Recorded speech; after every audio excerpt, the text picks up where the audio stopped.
Hello and welcome to another edition of The Rest is Entertainment with me, Marina Hyde. And me, Richard Osman. Hi, Marina. Hello, Richard. How are you? I'm really, really well. We've got so much to talk about this week. There's about 800 things to talk And about. it's all great fun. I think it's great fun. I think it is. Okay, now let's start with the Met Gala. This is a big, big event. It's the ultimate fashion event. I have to say, actually, it is the mega red carpet event in the world. But it leaves everything else for dust. Better than the Oscars? Yes, and you know what? A couple of years ago, someone got leaked some internal presentation from the Academy in which the Oscars were saying, we need to be more like the Met Gala. Well, I mean, how beaten is that? Is it better than the TV Quick Awards? Okay, Richard, I know you've won there. I doubt it. Okay, you haven't won at the Met. No one wins at the Met Gala, well, apart from fashion-wise. But let's hold fire on the TV Quick Awards and we'll get to the end and see whether it is. One day we're going to do a deep dive. Okay, This year's theme is Sleeping Beauties, reawakening fashion, okay? And it's sponsored by TikTok, which is very significant. We'll come to that. Now, the event is to raise money for the Metropolitan Museum of Art in New York, and specifically the Costume Institute, which is the sort of fashion bit, a bit like the V&A bit of it. So it's for charity, but the charity is the institution itself. And it makes a lot of money. It makes, maybe, 20 million a year, this one event, and it probably costs about 6 million. Okay, we don't necessarily care about the numbers, but there are some numbers that are really significant we'll talk about. It is a pop culture triumph. Okay, this thing, by the time you're waking up on Tuesday, this will be beamed into your subconscious by every single possible platform. People are even discussing it on things like Discord. But Instagram was the main platform because obviously it's a very visual event. Anyway, back in the day, the Met Gala was one of a lot of New York charity parties. And there are a lot of sort of doyen socialites in New York, sort of older women who give money to the arts, blah, blah, blah. The sort of thing Frasier goes to in Seattle. Yeah.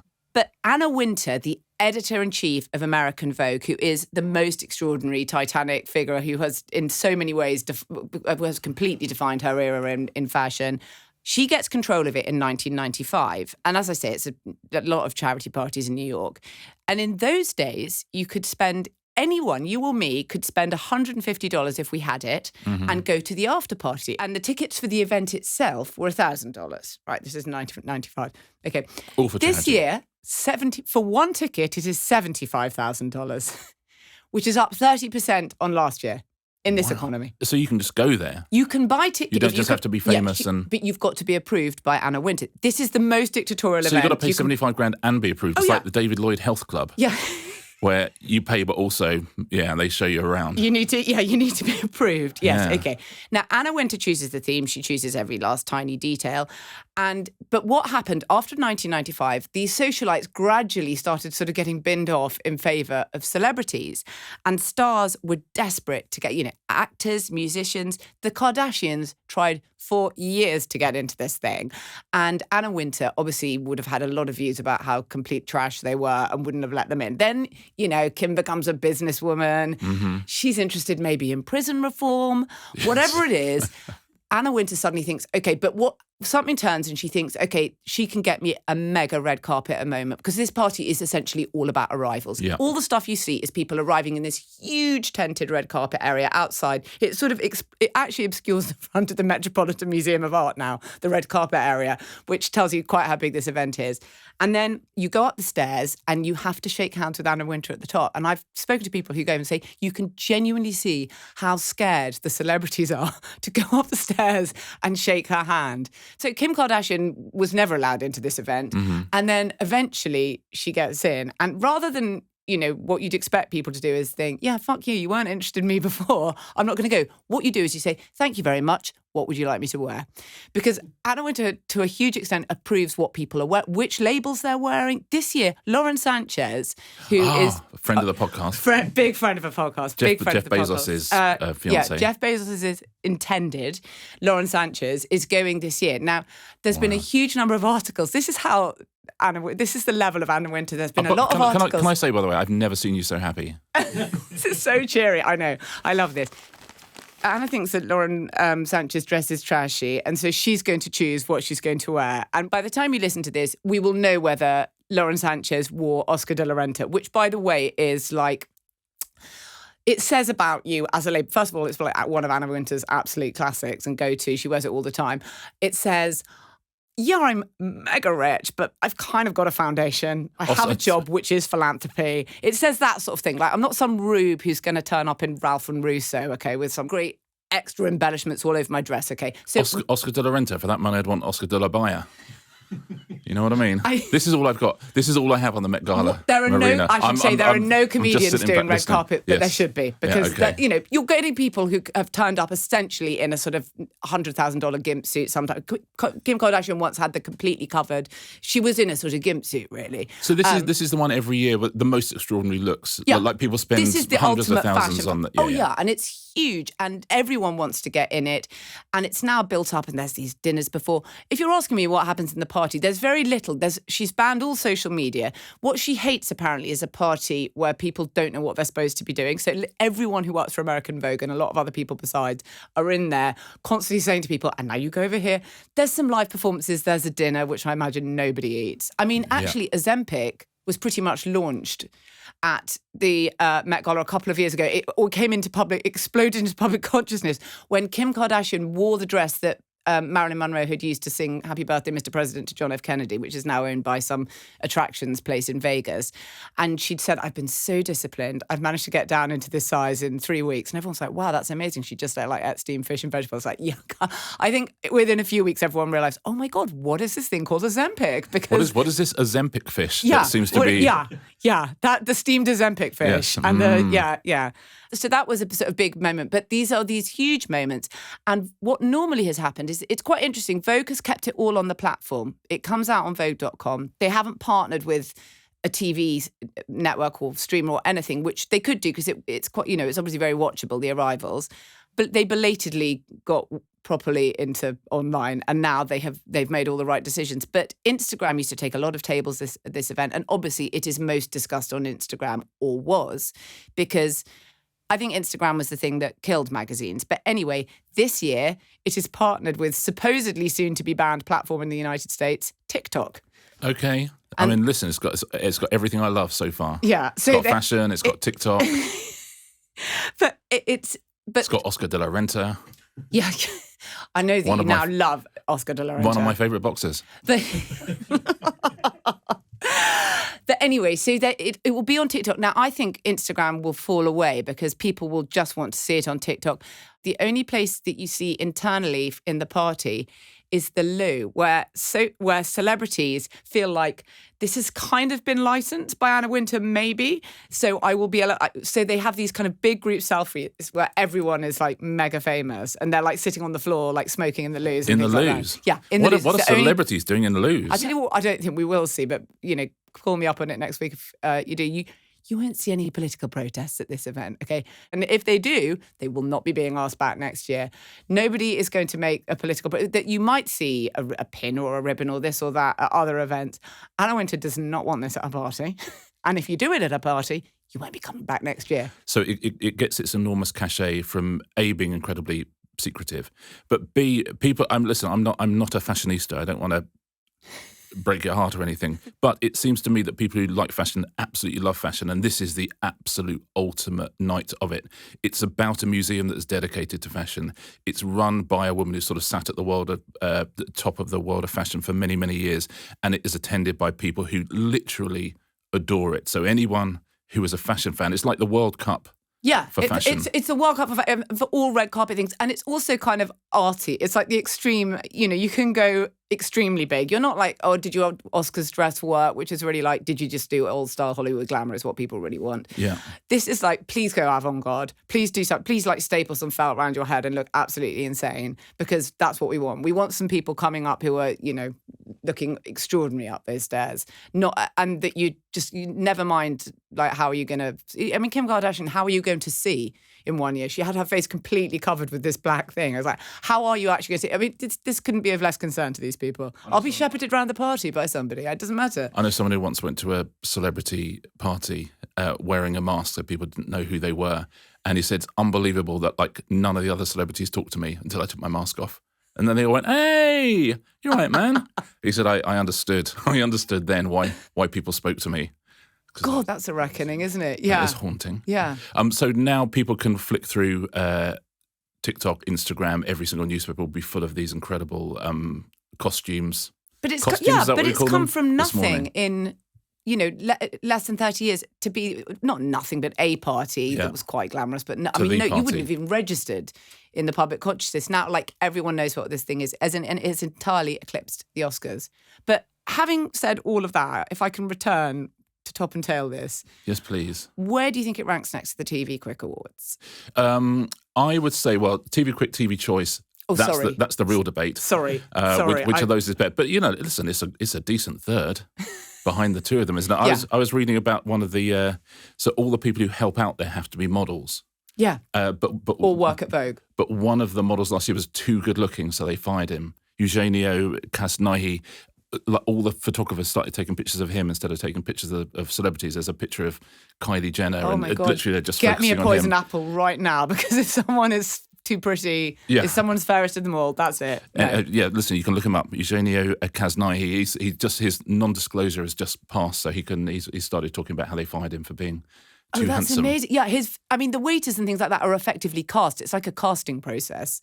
Everything has to be so beautiful. It's all completely dictatorially managed. Right, okay. Here's my question to you. What would we have to do? By the way, would you like to go to the Met Oh my God, Gala? I would like to go anything like this. So- Never even asked me. I'm a writer. I like to go and see these things. I would always like to experience what it's like.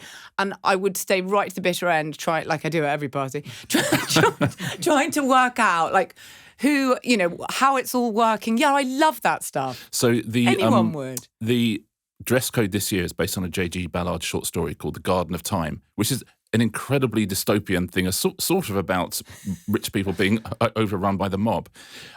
So if you were this year, what would your outfit be based on J.G. Ballard's Garden I would of like Time? my outfit to be so enormous. Like that time when Elton John went to a party and he had to go in a horse... Who I love all his fancy dress parties.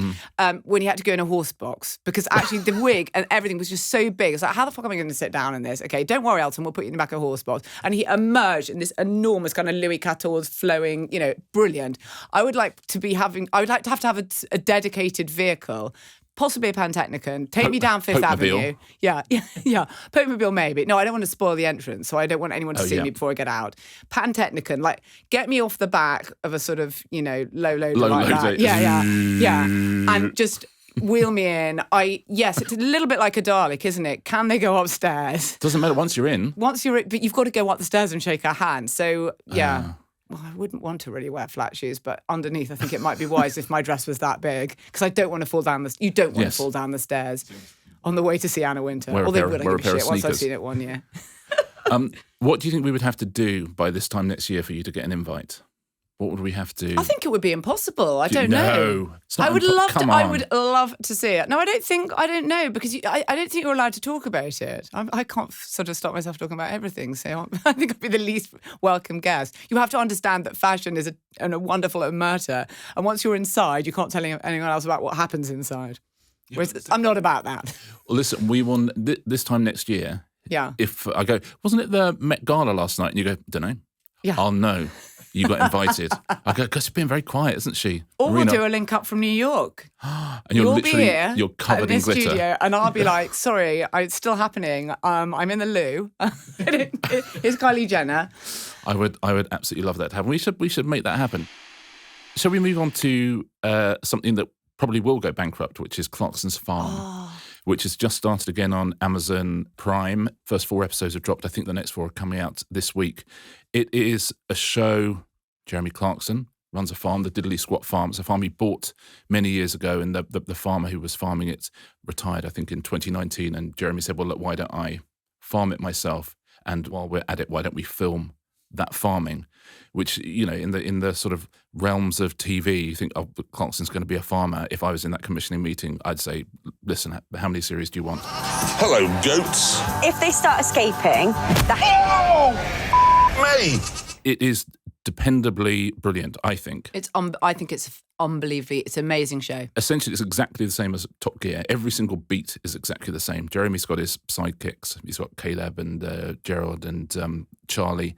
It is entirely confected in the way that Top Gear was, but in a way that gives you such joy that it's very, very watchable. But also, unlike Top Gear, it does have like a copper bottom of reality to it, which is why I think it's such an interesting and such a good show, because while of course there's lots of artifice. I mean, in the first episode, Jeremy's getting blackberries off a hedge with a Dyson, and there are always those comedy bits. And then next scene, suddenly there's 800 jars of blackberry jam. You think, have we missed a scene there between this thing of him sucking up kind of 8 blackberries, and then suddenly you've got this thing. So that confection is all there, and Caleb, who's his now the farm manager, they have a bet about who can make the most money this year. Yeah, that's the spine of this season. Will be a competition between the two of them.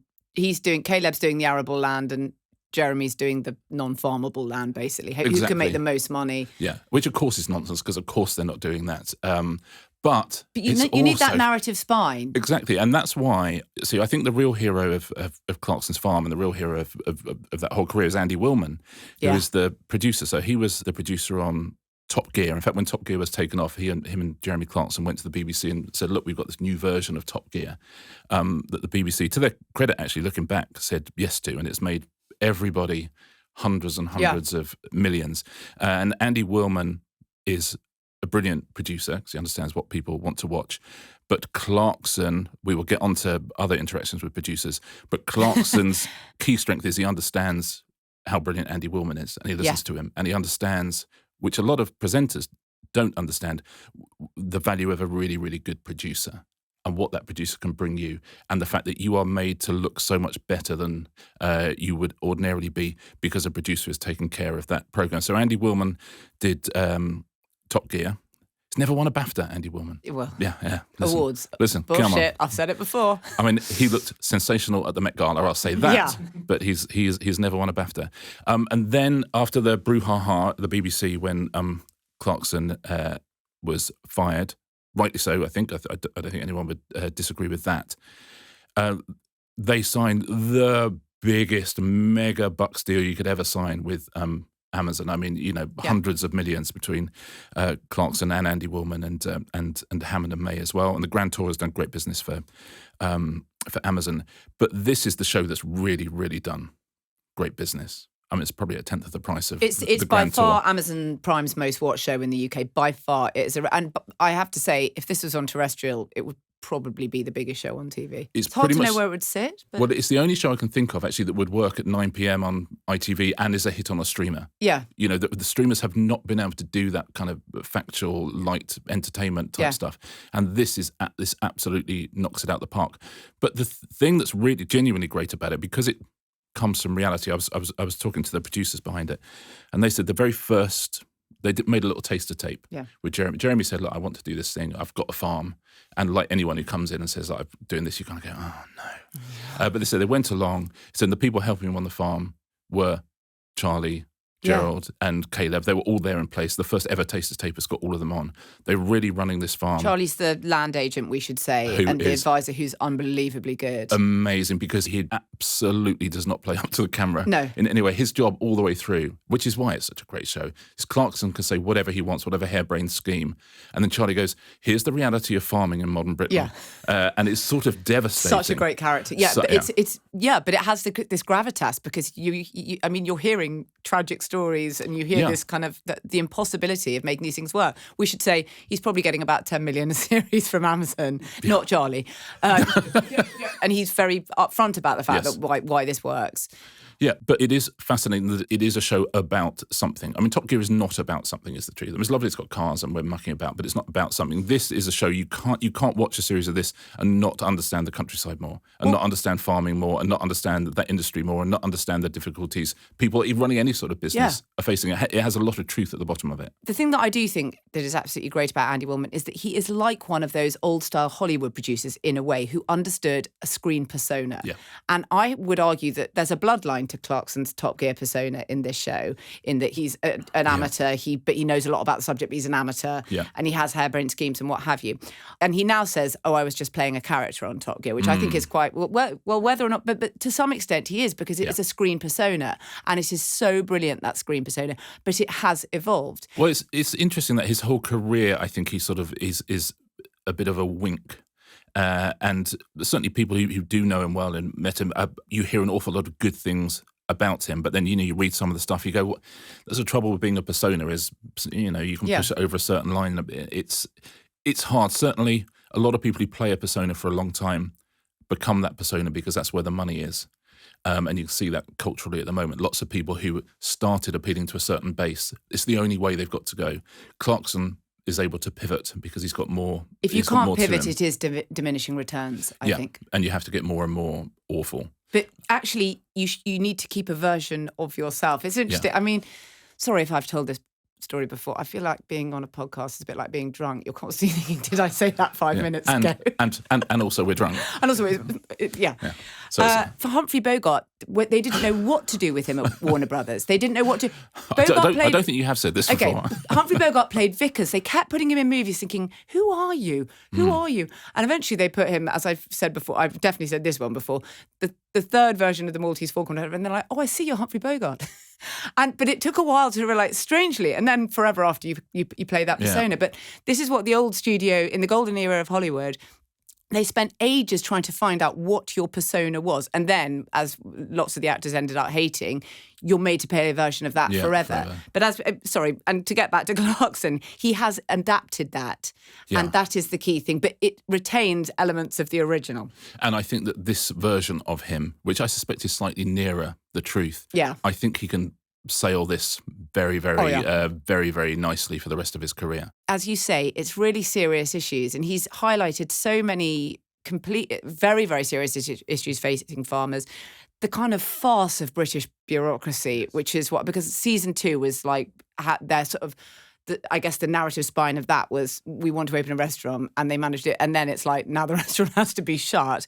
It is honestly like you're watching films that has a bloodline that goes back to things like Passport to Pimlico and things like that, and it's an understanding of a particular type of British farce, weirdly. So lots of the time I think of this as a show that works so well because it adopts those tropes of fiction and the structures of it, that you'll have an A plot in an episode and a B plot and sometimes a C plot.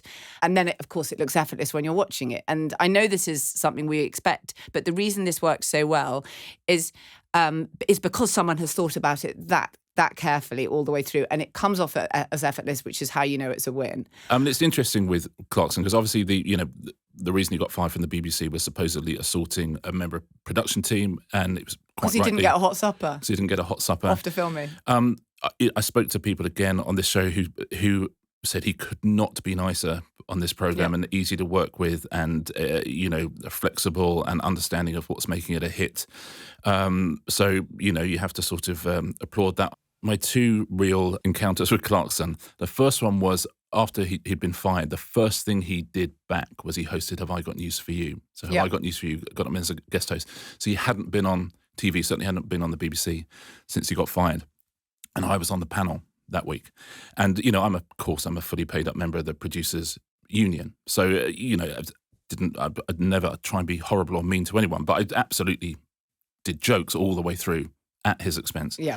People were furious on Twitter. It's the only time really I've ever on Twitter gone, oh, that's interesting. This is what people like. And it was fascinating that everyone would write exactly the same thing. Like there was a template that you would copy and you would send on. So I found it sociologically interesting. Yeah.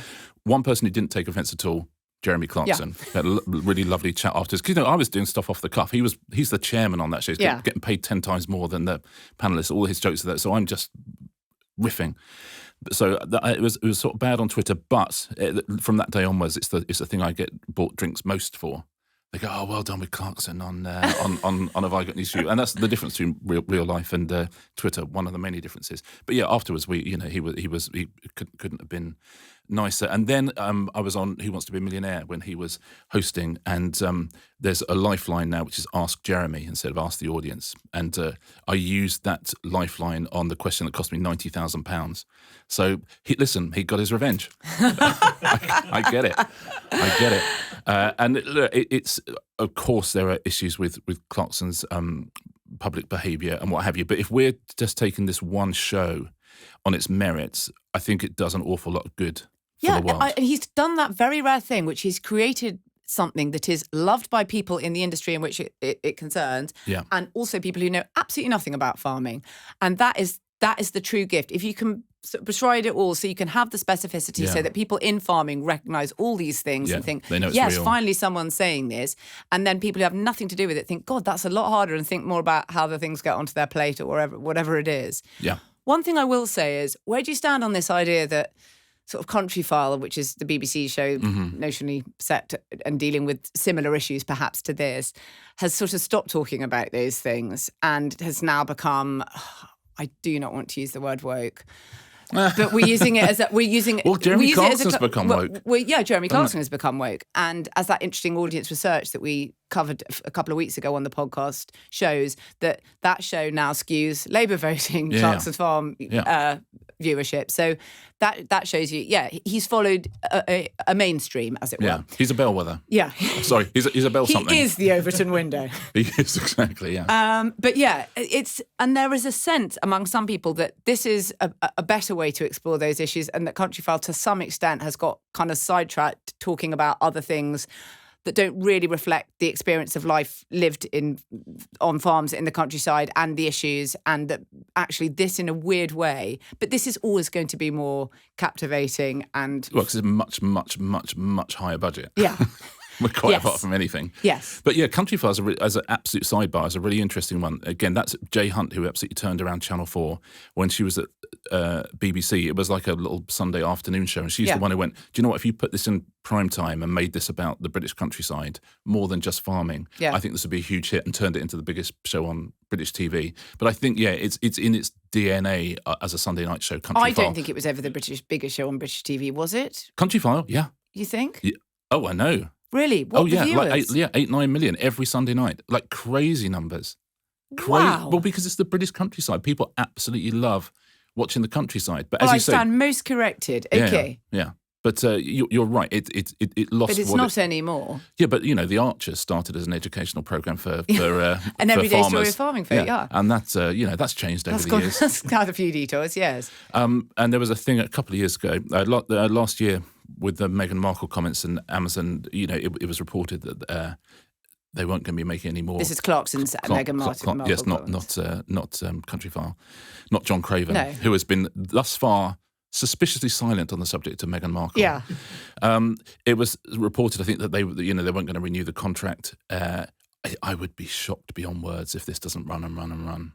I think Clarkson's Farm is going to be with us for a long time to come. Absolutely, yeah. And it's someone from Amazon last year said, Clarkson's Farm is bigger than Clarkson. And in a way, that's right, because of the things we're talking about, in that it's about something that's bigger than Clarkson, and it tells us something, more important than Top Gear used to tell us. But on the other hand, it's have a go without him. It is, exactly. It's not bigger than Clarkson. He's such a kind of colossus on TV, and he's so kind of, people love watching him so much, and he does interesting things.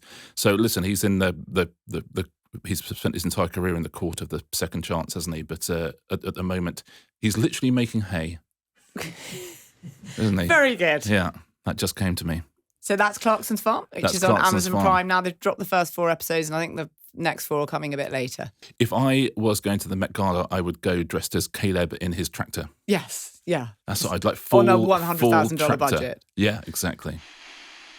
Let's go straight into The Rock, self-styled hardest working man in showbiz. Now, last week, an article came out in The Wrap that was extremely well sourced. I think they talked to many, were well into double figures on the background of The Rock's sort of forthcoming film, which was pushed a long time and the budget's ballooned, blah, blah. Red One. It's like some big new movie for Amazon, some, Santa action bullshit. Anyway, we don't care about that. That sounds good. I wouldn't have called it Red One. Yeah. I would have called, you know what I would have called it? What? Santa action bullshit.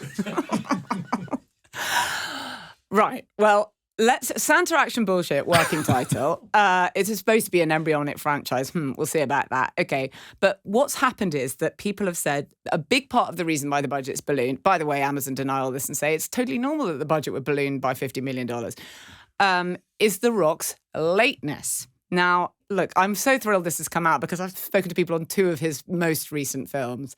And let me tell you something, The Rock is a diva. I'm sorry. No. That's the reality, okay? He is people say he is so late onto set. And the article bears this out. I was just sure that Dwayne Johnson says this isn't the case. Although he did say that about 4 hours late. Yeah, it took a long time to get back to us. Yeah. And we'll see you in court Yeah. at about 6:30. Is that any good to you?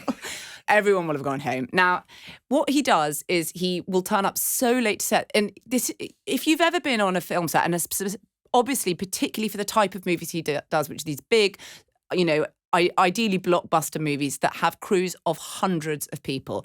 Now, on that crew, The Rock's got a massive trailer. We'll come to the things in his trailer shortly.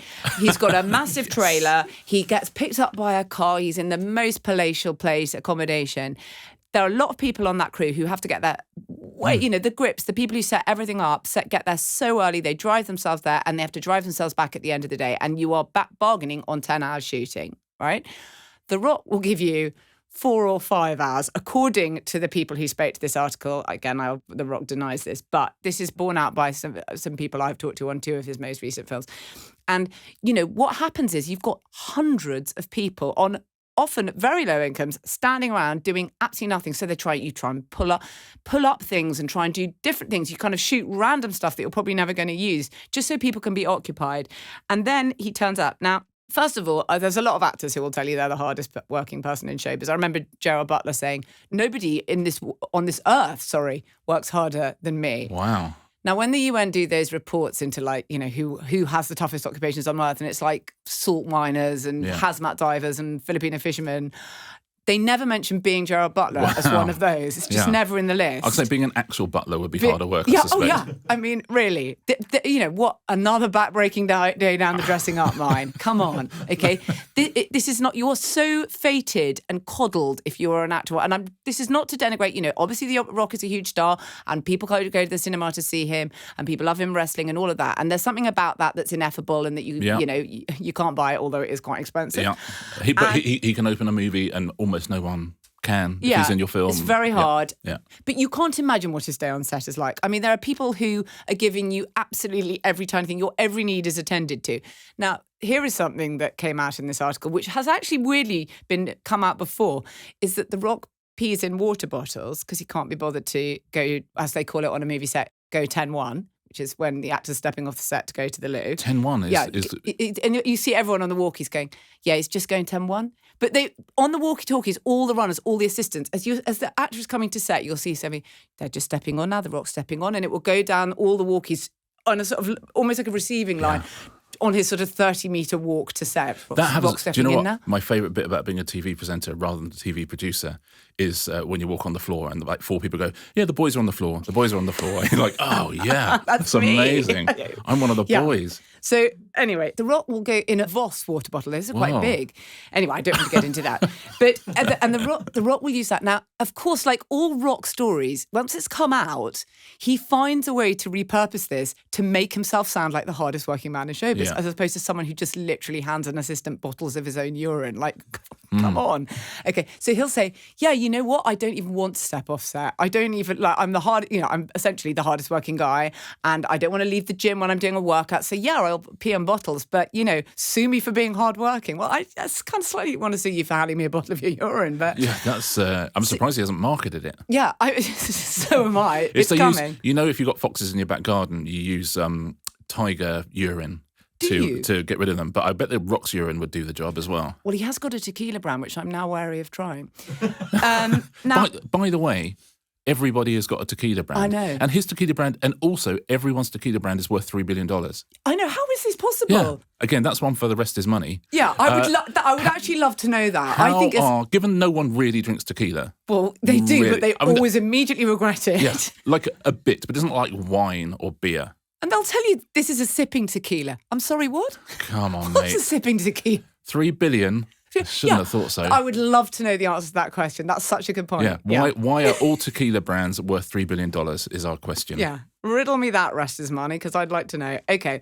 So, but if we're asking why has this story about The Rock come out now, I think The Rock is trying to do something, okay, because having said all this ridiculous stuff about him, because he is obviously a ridiculous figure. Here, can I just read out one Instagram post? Yes, please. Which is my favourite one ever. Is him sitting at a large wooden table. This is his caption. Secret weapon. Many productive meetings and big business deals have been sealed with a handshake at my GSD, Get Shit Done table that's inside my trailer. This table holds a lot of great mana, brackets, spirit/power, and energy. And if these wood slabs could talk, well, it's best they can't for national security purposes. Wow. Ladies and gentlemen, The Rock, the hardest working guy in showbiz. But Available at B&Q, #ad. can I get shit down table, please? Yeah. I want one so much. Yeah, exactly. Oh, God, we've got to put it together. Oh, no. God. Do you know what? Forget this Get Shit Done table. I can't be bothered. Get one of the grits to do it. Yeah. What I would say is he recently did a bit ahead of the big WWE weekend. He came back for it, age 104. I'm joking, but nearly to be in the ring. He said he did a big interview with Fox News. Choice of outlet relevant, I feel, saying because he's always been linked, strangely, with the United States presidency. Yeah. And people have always said, are you going to run? And he said, look, I don't want to, and he's often said, yeah, it is my goal and I want to do it. And now, he's really serious because he's saying, look, I've got no ambitions. Little old me. No. What he did say is, he endorsed Biden last time round, and he said, this time I'm not endorsing anyone because my endorsement caused an incredible amount of division in our country.